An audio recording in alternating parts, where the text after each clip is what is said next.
Naujų fotovoltinių saulės elektrinių integravimas ir eksploatavimas tampa vis sudėtingesnis.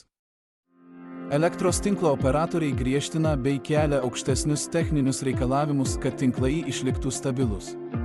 Tuo pačiu vis dažniau atsiranda poreikis integruoti ir energijos kaupimo sistemas į bendrą tinklą, bei bendras fotovoltinių saulės bei vėjo jėgainių sistemų valdymas bei stebėjimas tampa vis dažnesnis. Kadangi inžineriniai sprendimai sudėtingėja, didėja ir reikalavimai personalui atliekančiam konfigūravimo, derinimo bei paleidimo darbus. Siemens šios problemos sprendimas. Photovoltaic Plant Control aplikacija veikianti modulinės SICAM A8000 platformos pagrindu. A8000 jėgainės valdiklis suteikia galimybę precedento neturinčių greičių valdyti bet kokio tipo ir dydžio fotovoltinės elektrinės, kurios gali būti padalytos į skirtingas zonas. Taip pat į bendrą sistemą yra galimybė integruoti baterijų saugyklas bei vėjo parkų valdiklius.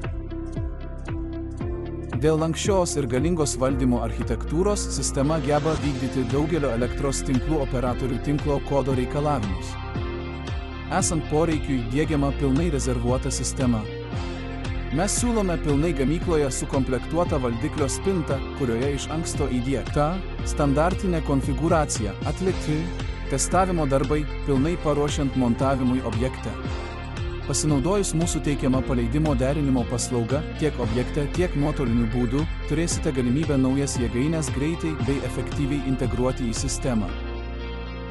Italijoje veikianti 104 MW galios saulės jėgainė Troja yra vienas iš tokių projekto įgyvendinimo pavyzdžių. Šiame projekte jėgainė yra padalinta į 7 subjėgaines, nutolusias viena nuo kitos iki 15 km atstumu, kurių kiekvienos energijos tiekimo tarifas skirtingas.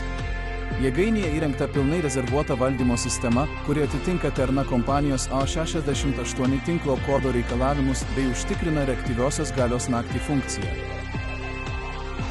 Kada jūs planuojate pradėti naudotis fotovoltinių įrenginių valdymo SICAM aplikacija?